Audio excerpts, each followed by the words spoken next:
दोस्तों नमस्कार। मैं नाथ सोनांचली कथा कहानी और उपन्यास के इस अंक के साथ पुनः हाजिर हूँ। आइए सुनते हैं एक नई कहानी सौत, जिसे लिखा है शिवानी ने, मेरे अर्थात नाथ सोनांचली के स्वर में। मुझे जब उस बार एक मीटिंग में भाग लेने बम्बई जाना पड़ा, तब मेरे सम्मुख मुख्य समस्या आई थी आवास की। कहाँ रहूँगी वहाँ? तभी अचानक याद आया कि नीरा भी तो वहीं रहती थी। नीरा मेरे दूर संपर्क की चचेरी ननद थी। पहले उसे यूं अचानक अपने आगमन की सूचना देने में भी संकोच हुआ था।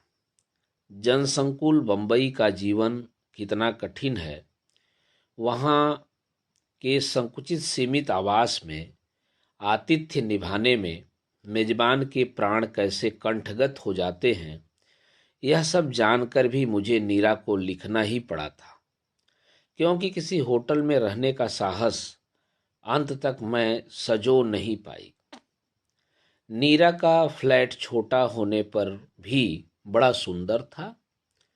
32 फ्लैटों के गुलगद्दे रात को दूर से देखने पर किसी बंदरगाह पर खड़े सुंदर जहाजों से ही लगते थे।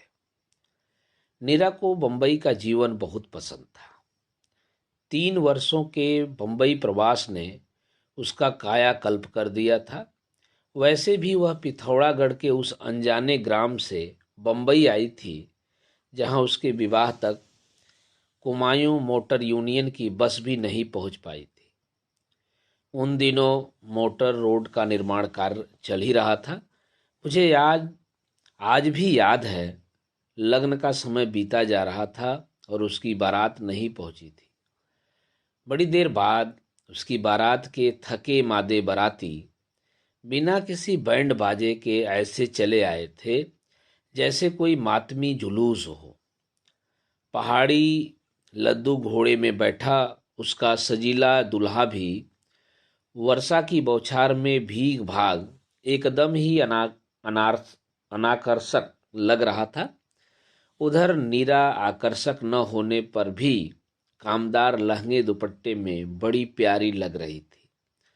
नए गहने कपड़े और नवीन जीवन साथी का उल्लास उसके गदबदे गोल मटोल चेहरे पर लज्जा का अंगरांग बिखेर उसकी उजली हंसी को और भी उजली बना गया था। किंतु आज की नीरा की न तो वेशभूषा में न वाणी में वह पहाड़ी ठील मठाल लटका था, न आतिथ्य में। उसके मुंह से मैंने बोला, तुमको होना क्या? आदि विभिन्न प्रदेशी उच्चारण सुन मैंने उसे टोका भी था। यह कैसे बोलने लगी हो नीरा? क्या हो गया है तुम्हारी हिंदी को? क्या करूं भाभी, मेरी पड़ोसिन हैदराबाद की है ना, इसी से बोली में उसकी छाप लग गई है। आज तुमसे मिलाऊंगी, बहुत ही प्यारी लड़की है। नीरा की प्रतिवेशनी राज्यम बंबई के एक प्रसिद्ध होटल में रिसेप्शनिस्ट थी। उसके पति मद्रास में ही किसी दवाओं की विदेशी फर्म में काम करते थे। दोनों का वेतन खासा अच्छा था। उस पर उनकी एकमात्र पुत्री ननिहाल में पल रही थी। राज्यम स्वयं ऊटी के कॉन्वेंट से पढ़ी थी। इसी से अंग्रेजी का उच्चारण, उठने बैठने का तरीका, सब कुछ खांटी मेम साहबी था। वेशभूषा में भारतीय संस्कृति का लवलेश भी नहीं था। टखनियों तक झूल रही मैक्सी, बायां भाग किसी समृद्ध थिएटर के रेशमी पर्दे की भांति बीचों बीच उन्मुक्त औदार्य से खुली परतों को समेट लेती। किंतु उस कौशल में भी उसकी सधी पूर्वाभ्यास से की गई उदासीनता मैंने कनखियों में ही पकड़ ली थी। गुलाबी रेशम की खुली भांज के बीच रह रहकर उसकी गुलाबी रेशम जंघा की छटिक छटा बिजली सी कौध जाती, किंतु उसके चेहरे पर वही स्वाभाविक सौम्य स्मित खेलता रहता, जैसा उन सर्कस सुंदरियों के चेहरे पर रहता है जो बलिष्ठ भर की रेशमी कोपीन पहने टैपीज के झूलों पर ऐसी ही उदासीनता से सर से निकल जाती हैं। उसकी मैक्सी का गला भी इसी औदार्य से खुला किसी उतुंग पर्वत श्रेणी पर फिसल रहे पहाड़ी झरने के वेग से ही झरझराता नीचे उतर गया था। पतली ग्रीवा में थी सुवर्ण मंडित रुद्राक्ष की माला, गेरुए रंग की साट, सिल्क की मैक्सी और कंठ की रुद्राक्ष कंठी से मेल खाता ही उसका केश विन्यास भी था। संसार त्यागी अवधूत के से एक जटाजूट में भी एक रुद्राक्ष की माला लपेटी गई थी। हाथ में वैसा ही मेल खाता रुद्राक्ष का कंकड़ था। बाद में नीरा ने बताया था कि वह जूड़े की लेटेस्ट स्टाइल है, फरीदाबाद हेयर स्टाइल है। उसने बड़े गर्व से अपनी श्रृंगार पटु सहेली की उपस्थिति में फिर उसका प्रशस्ति पत्र पढ़ दिया था। पर हम तुम पर थोड़े ही ना अच्छी लग सकती है। यह तो राज्यम ही है कि कैसी ही बनकर क्यों न निकल पड़े। लोग मुड़ मुड़ कर देखते रहते हैं। बात ठीक ही कही थी नीरा ने। लड़की वास्तव में व्यक्ति संपन्ना थी, कुर्गी थी। इसी से रंग था एकदम चिट्टा सुर्ख। उस पर कुछ ब्लेस ऑन की महिमा थी, कुछ प्लग कार्ड लिपस्टिक की। उसे देखकर मुझे वाजिद अली शाह की जोगिया बेगम सिकंदर महल का स्मरण हो आया। वह होगी कोई 23-24 के लगभग, किंतु व्यवहार अल्हड़ सोडसी का था। होटल की रिसेप्शनिस्ट थी, इसी से छल्लेदार बातें बनाने में पारंगत थी। मेरा परिचय पाते ही वह मेरे पास अपना मोढ़ा खिसका लाई। So you are a writer, how very interesting. क्या लिखती हैं आप, उपन्यास, कहानी या नाटक? जी मैं तो आया कह दूं, तुम्हें देखकर तो अभी एक नाटक ही लिखने का मन कर रहा है। पर तब क्या जानती थी कि एक दिन उसे ही नायिका बनाकर लेखनी स्वयं ही मुखरा बन उठेगी। रात का खाना राज्यम नित्य नीरा के साथ ही खाती थी। मैं नीरा का व्यवहार, फुर्ती और पाक कौशल देखकर मुग्ध हो गई थी। एक बालिश्त के अपने उस गुफा से संकरे चौके में उसने इतनी चीजें कब बना दी और कैसे। न कोई उसके पास नौकर था न महरी। फिर भी मैं जितनी देर मीटिंग में रही उसने न जाने क्या क्या बना लिया। पूड़ी, कचौड़ी, 3 तरह की सूखी रसेदार सब्जियां, ठेठ पहाड़ी रायता और मीठी चटनी। मुंबई में भी उसने उत्तराखंड के स्वादिष्ट पकवानों की महिमा को पूर्ण रूप से साकार कर दिया। मैं तो अवाक रह गई। कुमाऊं के पकवान देखने में जितने ही आडंबरहीन और अनाकर्षक होते हैं, खाने में उतने ही सुस्वादु और मौलिक। उन सरल पकवानों की भूमिका कितनी दुरूह होती है यह मैं जानती थी। अरे ऐसे कुरकुरे सिंगल तो पहाड़ की बड़ी बूढ़ियां भी नहीं बना पाती। और यह कड़की ककड़ी कहाँ मिल गई तुझे? पहाड़ी करड़ी ककड़ी के पीले गंठे से कलेवर को मैंने ठीक से पहचान लिया था। बाबूजी अल्मोड़े से लाए थे। ठीक उसी दिन मुझे तुम्हारा तार मिला तो मैंने उठाकर फ्रिज में रख दी। सोचा तुम आओगी तो ठेठ पहाड़ी दावत करूंगी। ये रायता राज्यम को भी बहुत पसंद है। क्यों, है ना राज्यम? पर उसकी भोजन प्रिया प्रतिवेशनी को उत्तर देने का अवकाश ही कहाँ था। रायते का डोंगा लगभग साफ कर वह अब किसी क्षुधा कातर भिक्षु की भांति कचौड़ियों के अंबार पर टूटी। मुझे अपनी लोलुपता को रंगे हाथों पकड़ लिया गया देख वह बड़ी ही मोहक हंसी से घायल कर हंसने लगी और कहने लगी, क्या गजब का खाना बनाती हो नीरा। इसी से आज इतनी खा रही हूँ। अपने होटल का खाना तो एकदम चरी भूसा है इसके सामने। पर मैंने प्रायः ही देखा है कि डाइटिंग के चक्कर में बधिये छरहरी आधुनिकताएं दावतों में स्वेच्छा से ही जिह्वा पर लगे संयम अंकुश को दूर पटक भूखे कंगालों की भांति खाने पर टूट पड़ती हैं।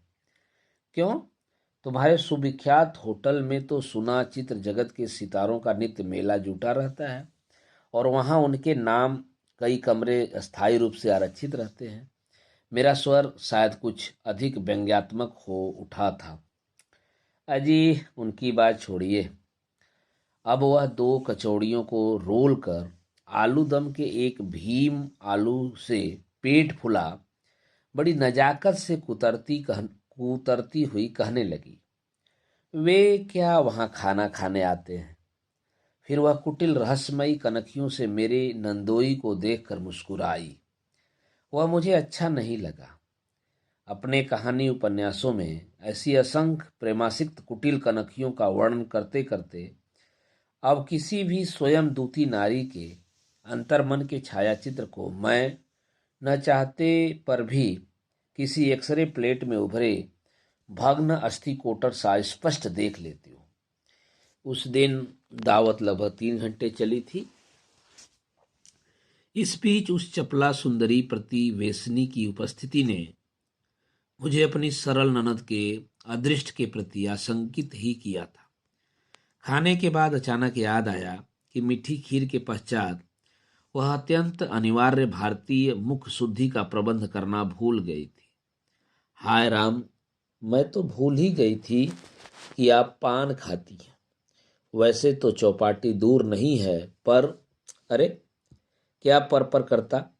उसकी मेखल धारिणी कैबरे नर्तकी सी प्रतिवेशनी हंसती उठ गई। हम अभी लाएगा, चलो तो महेश, निकालो अपना स्कूटर। मैं स्तब्ध रह गई। इतनी रात को क्या यह लड़की अपनी इस अधखुली मैक्सी में महेश की कमर में हाथ डाल मेरे लिए पान लेने जाएगी? नहीं नहीं, मुझे पान की कोई ऐसी आदत नहीं, मैंने कहा। पर मेरी भोली ननद के चेहरे पर अपनी सखी के प्रति कृतज्ञता की सहस्र किरणें फूट रही थी। प्लीज राज्यम, पूड़ा भर लेती आना, फ्रिज में रख दूंगी। और फिर मेरी भयत्रस्त आंखों के सामने वह अपनी सखी के सहचर की कमर में हाथ डाले हवा सी निकल गई। बड़ी देर बाद दोनों पान लेकर लौटे तो मैंने कठोर दृष्टि से महेश को घूरा। उसे मैं क्या आज से जानती थी? फटे कोट की बाह से नाक पोंछता महेश प्राय ही तो हमारे यहाँ कभी पिता के लिए शिव पुराण मांगने आता और कभी विष्णु पुराण।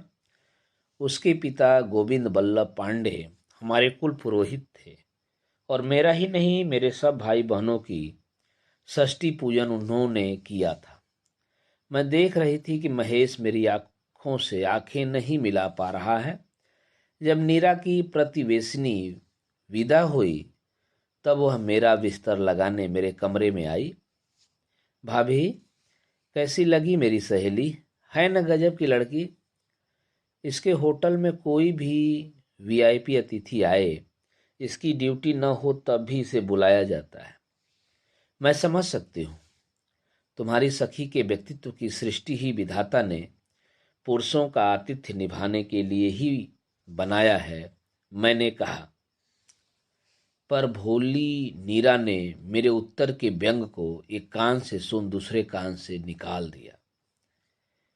वह फिर उसी उत्साह से कहने लगी, है तो मद्रासी, पर रंग हम तुमसे भी गोरा है। उस पर कपड़े पहनने का तो इसका जवाब नहीं है। भाभी चाहे कुछ भी न पहने तब भी हीरे सी दमकती है। वह तो देख ही लिया। मेरा रूखा स्वर फिर उस चिकने घड़े पर तेल सा ढरक गया। अच्छी नहीं लगी ना तुम्हें? नहीं, न चाहने पर भी मेरे हृदय की बात होठों पर फिसल गई। क्यों?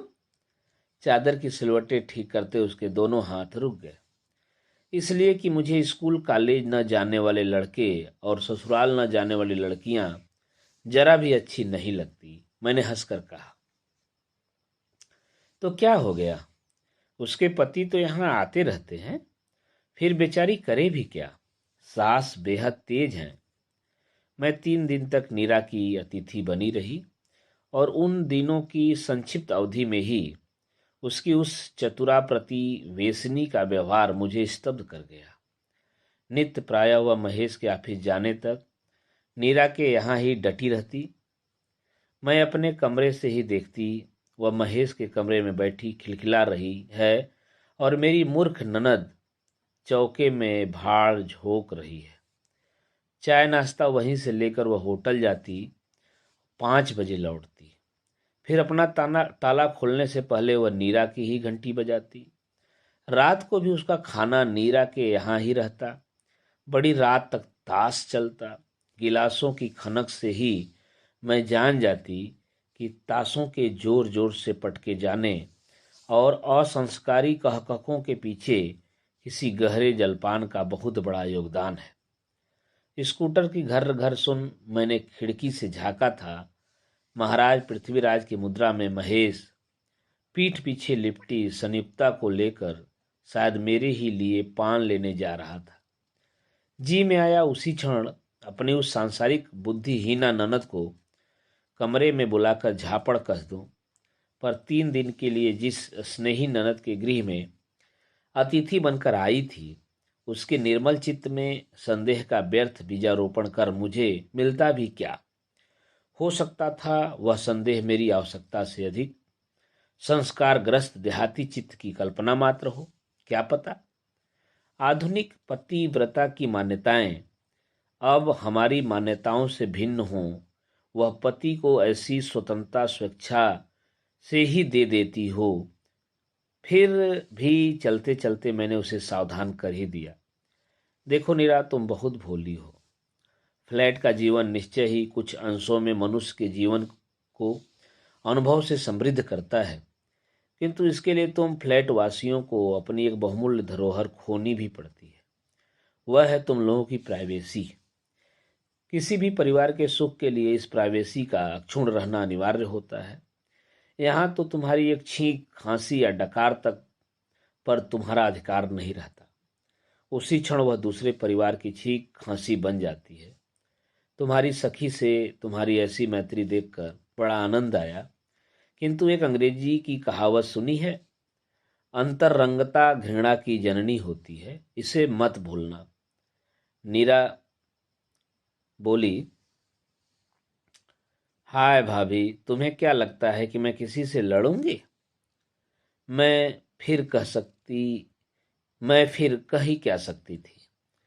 मैं जब रात की गाड़ी से चलने लगी तब नीरा की प्रतिवेशनी फिर मेरे लिए स्कूटर भगाती पान ले आई।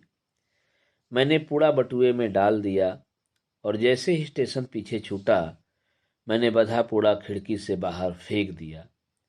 फिर 1 वर्ष तक मुझे नीरा की कोई खबर नहीं मिली। पिछली बार एक शादी में पहाड़ गई तब उसकी माँ मिल गई। कभी उनकी गाई घोड़ी बनना के बिना कोई भी विवाह उत्सव संपन्न नहीं होता था। उस दिन एक निर्जन कोने में ऐसी बैठी थी कि पहले मैं उन्हें देख भी नहीं पाई। नन्हे से घूंघट की अवनिका में उनका उतरा कुम्हलाया चेहरा देख मैं स्तब्ध रह गई। क्या हो गया था मेरी इस आनंदी सास को? अभी 2 वर्ष पूर्व नीरा के भाई की शादी में तो उन्होंने मेरे ससुर के सूट बूट में लैस हो कभी गोरे साहब कभी पहाड़ की सरल ब्राह्मणी का अपूर्व अभिनय कर हमें हंसा हंसा कर मार दिया था। किसी अनुभवी वेट्रोवलिस्ट की गुड़िया की भांति वह कभी मोटी मर्दानी आवाज में गोरे साहब का प्रणय निवेदन करती, फिर तत्काल कंठ का पैतरा बदल जनानी कांपती आवाज में थरथरा कर गाती, हाथ जोड़ूं गोरा जी मैं तो बीबी बामड़ी। मैंने उन्हें देखते ही हंसकर ढोलक उनकी ओर लुढ़का दी। लो चाची, ये क्या मुंह लटकाए बैठी हो जाए कड़कड़ी कड़कती थी घोड़ी। दुर्बल हाथों से ढोलक को मेरी ओर वापसी ढलान में लुढ़का उन्होंने अपनी डबडबाई आंखें फेर ली। मेरी देवरानी ने मुझे चिकोटी काटी। क्या कर रही हो दीदी? आज पहली बार तो औरतों में आकर बैठी हैं। नहीं तो अम्मा जी ने तो पलंग ही पकड़ ली थी। क्यों? मैंने फुसफुसा कर पूछा। सुना नहीं तुमने? अभागा महेश नाक कटाकर अपनी पड़ोसिन के साथ नौकरी छोड़ छाड़ मद्रास भाग गया है। नीरा का तार पाकर बाबूजी उसे यहाँ लीवा लाए, पर लाने से क्या होता है? दिन रात कमरे में गुमसुम पड़ी रहती है। कई डॉक्टरों को दिखा चुके हैं, कहते हैं दिमाग का मर्ज है। किसी दिमाग के डॉक्टर को दिखाइए। हृदय पर कोई भारी आघात लगा है। इससे बड़ा आघात किसी भी नारी को और लग भी क्या सकता है। मैं उस आनंद उत्सव के बीच सिर लटकाए बैठी चाची के उस वेदना विधुर चेहरे की ओर दूसरी बार आंख उठाकर नहीं देख पाई। चलने लगी तो देवरानी चांदी की इस तस्तरी में पान ले आई। लो भाभी, मैं तो भूल ही गई थी कि तुम पान खाती हो। ठीक 1 वर्ष पहले ही ये शब्द नीरा ने भी कहे थे।